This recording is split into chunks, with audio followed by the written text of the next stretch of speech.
नमस्कार, मैं Rahul Kumar ex serviceman second inning channel में आप सभी एक्स सर्विसमैन भाइयों का बहुत बहुत स्वागत है। ये वीडियो मैं लगभग 2 महीने बाद बना रहा हूँ। उसका रीज़न ये है कि कुछ था नहीं बनाने के लिए, मतलब अभी कुछ था ही नहीं। एग्ज़ाम सारे हो चुके थे और नाबार्ड का भी एग्ज़ाम हो गया था, रिज़ल्ट नहीं आया था। तो मैं सोचा था कि रिज़ल्ट आने के बाद ही बनाऊँगा, बीच में क्या बनाऊँगा। तो अभी उसका रिज़ल्ट आ चुका है। 2 जनवरी को ही रिज़ल्ट आ गया था। मैंने ग्रुप में, व्हाट्सएप ग्रुप वगैरह पर पोस्ट भी किया था उसको। अब भाई 11 को एलपीटी है, तो एलपीटी में क्या करना चाहिए और उसके बाद क्या करना चाहिए, ये वीडियो मैं उसके लिए बना रहा हूँ। तो सबसे पहले एलपीटी एलपीटी 11 को है। उसका मेल भी आप लोगों को रिसीव हो गया होगा अब तक, जो भी लोग उसमें शॉर्ट लिस्टेड हुए हैं वो। और एलपीटी में मेल में कुछ लिखा हुआ नहीं है कि क्या डॉक्यूमेंट लेके जाना है, नहीं लेके जाना है। तो आप अपना मेल की एक कॉपी ले लीजिएगा, प्रिंट, अपना आईडी ले लीजिएगा और ओरिजिनल सर्टिफिकेट्स रख लीजिएगा। फ़ोटोकॉपी वगैरह कराने की ज़रूरत नहीं है। रीजन की नाबार्ड में लोग काफ़ी अच्छे होते हैं। अगर आप फ़ोटोकॉपी करा के नहीं भी लेके जाएंगे तो भी कोई परेशानी नहीं है, वो करके दे देंगे आपको, अगर उनको ज़रूरत हुई तो ये लेके जाना है। और एलपीटी में क्या होगा, देखिए, अगर आप हिंदी वाले क्षेत्र से हैं और हिंदी ही आपका मतलब लैंग्वेज है, हिंदी वाले स्टेट से अप्लाई किया है आपने, तो कोई परेशानी नहीं है।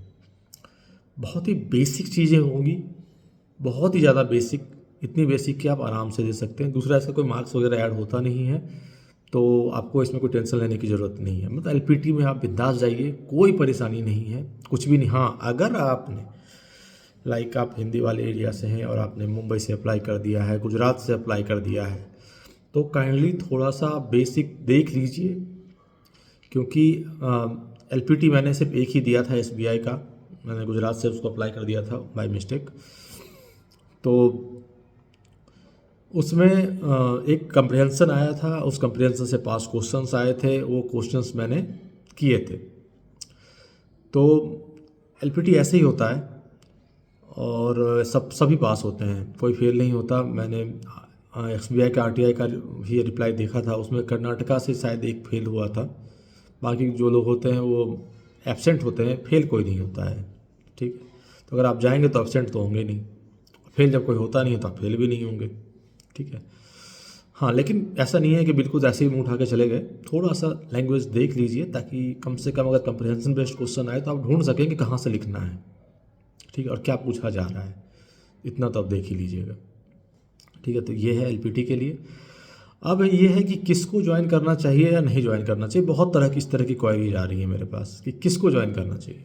देखिए, जॉब अच्छी है, सबकी अपनी अपनी रिक्वायरमेंट होती है। किसी की रिक्वायरमेंट है कि नहीं, मुझे तो अपने घर के पास ही नौकरी चाहिए, तो नाबार्ड आपके घर के पास तो जाएगा नहीं, आपको आरओ में ही नौकरी करनी है। किसी की रिक्वायरमेंट है कि नहीं भाई, मुझे अपने फैमिली के साथ किसी अच्छे शहर में रहना है, कैपिटल में रहना है, स्टेट कैपिटल में, तो फिर नाबार्ड ही वो अपॉर्चुनिटी आपको दे सकती है कि आप लाइफ टाइम वहीं पोस्टिंग रहेंगे, आपको कोई वहाँ से हिलाएगा नहीं। और बेहतर, नाबार्ड में और भी बहुत सारी सुविधाएं हैं जो कि आपको वहाँ मिलेंगी। तो ये है। काम कैसा है, तो काम के बारे में तो मैं पहले ही बता चुका हूँ अर्लियर वीडियोज़ में, कि काम जो है वो एक तरह से मानिए मैसेंजर का है। आपको फाइल मूवमेंट, फाइलिंग, फ़ोटो कॉपिंग, इस तरह का काम तो करना पड़ेगा। ठीक है, और ये आपका काम है। ऐसा नहीं है कि इसको आप अपने ईगो से या प्रेस्टीज से मत जोड़ कर देखिएगा। आपने जिस पोस्ट के लिए अप्लाई किया उस पोस्ट के लिए काम है, तो ये आपको करना पड़ेगा। हाँ, इसके लिए जो आपको अगर एक्स सर्विसमैन है तो आपको बहुत अच्छी सैलरी मिल रही है, ठीक है, अच्छी जगह पोस्टिंग मिल रही है, बाकी सारी सुविधाएं मिल रही हैं। तो देख लीजिएगा, सबका अपना अपना है। ठीक है, तो आप जा सकते हैं। हाँ, एक चीज़ और है कि सीट मतलब स्टैंड बाय का सवाल खड़ा होगा ही वो तो, क्योंकि 1:3 पर तो एलपीटी में ही बुलाया गया है। तो स्टैंड बाय का कैसे होगा, देखिए, स्टैंड बाय के लिए बैंक में एक बहुत ही बेसिक चीज़ है कि अगर आप एलपीटी में भी अपीयर हुए हैं, मेरिट में भी आपका नाम आया है, आपको ज्वाइन लेटर इशू हुआ है, पर आपने ज्वाइन नहीं किया है, तब वो सीट जाएगी स्टैंड बाई को। अगर आपने ज्वाइन कर लिया, एक दिन के लिए भी कर लिया, अगले दिन आपने रिजाइन कर दिया, कहीं और ज्वाइन करने चले गए, तो वो सीट स्टैंड बाई को नहीं जाएगी। तो आप सभी एक्सेलरेशन भाइयों से हाथ जोड़कर विनती है मेरी कि अगर आपको ज्वाइन नहीं करना है, मतलब आप डिटरमाइंड है कि भाई मुझे इस तरह की नौकरी नहीं करनी है मैसेंजर की, मैं तो क्लर्क की नौकरी करूँगा या उससे ऊपर जो भी है आप उसकी नौकरी करेंगे, तो काइंडली आप ज्वाइन करने मत आइए। किसी एक जिसको ज़रूरत है उसको ये नौकरी मिल जाएगी। ये नहीं कि मैंने ज्वाइन किया, 1 महीने बाद IBPS का रिजल्ट आ गया, मैं छोड़कर चला गया। इस तरह की हरकतें मत करिए, ये ठीक नहीं है।